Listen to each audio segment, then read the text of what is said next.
Happy Easter. Welcome back to Radical and Relevant on this Easter Sunday. Today's reading is from John, Gospel of John, chapter 20, verses 1 through 10. Now on the first day of the week, Mary Magdalene came to the tomb early while it was still dark and saw that the stone had been taken away from the tomb.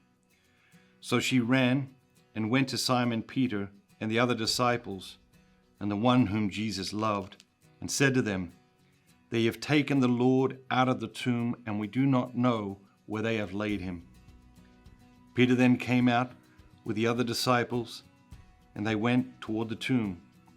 They both ran, but the other disciple outran Peter and reached the tomb first. And stooping to look in, he saw the linen cloth lying there, but he did not go in. Then Simon Peter came, following him, and went into the tomb. He saw the linen cloth lying, and the napkin which had been on Jesus' head, not lying with the linen cloths, but rolled up in a place by itself. Then the other disciple, who reached the tomb first, also went in. And he saw and believed, for as yet they did not know the scripture, that he must rise from the dead. Then the disciples went back to their homes. There's an interesting thing in today's reading. It's not the main thing I want to talk to you about, but it's an interesting thing. The women arrive at the tomb. They work out, okay, where's Jesus? They go running after the disciples. The disciples come running toward the tomb. John arrives at the tomb first, but he doesn't go in. Who's he wait for? He waits for Peter. Okay, and Peter arrives. Peter goes in. And so we see here in the earliest times of the church, I mean literally the very earliest times, we see this respect for Peter as the leader, for Peter as the Pope, for Peter as the one who is going to lead them when Jesus ascends into heaven. And it's so subtle, right? It'd be so easy to read through it. And it'd be so easy for John to get to the tomb and say, "I'm going in." You know, old Peter, he's back there somewhere. He'll be here in 5 minutes. I'm not waiting for him to show up.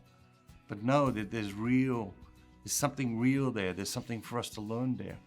But what strikes me today, it probably is not going to be what strikes anybody else. But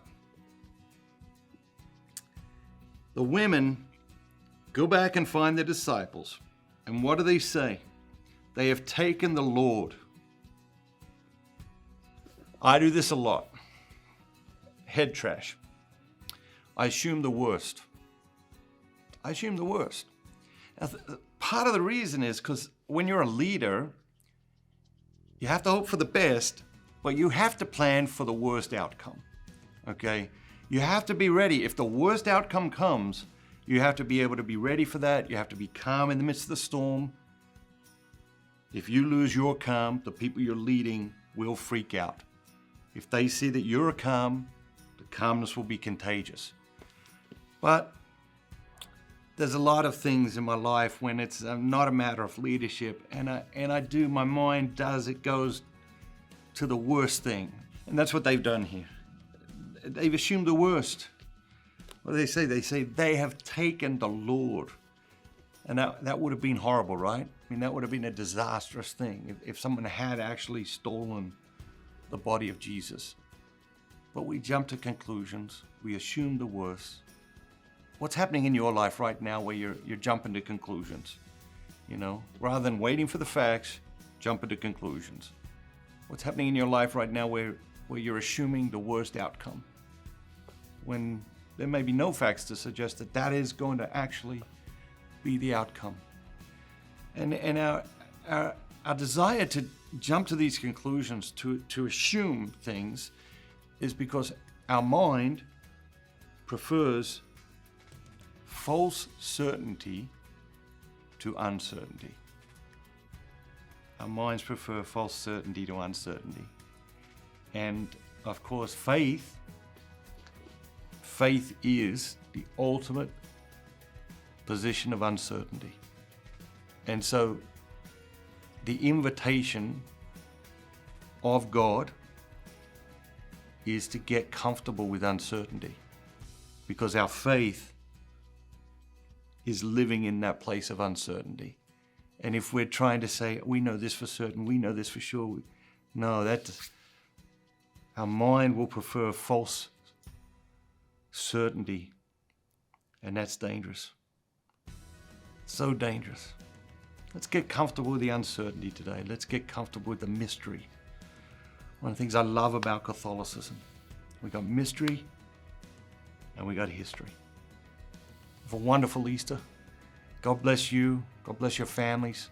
On behalf of everyone here at Dynamic Catholic, we wish you an amazing Easter.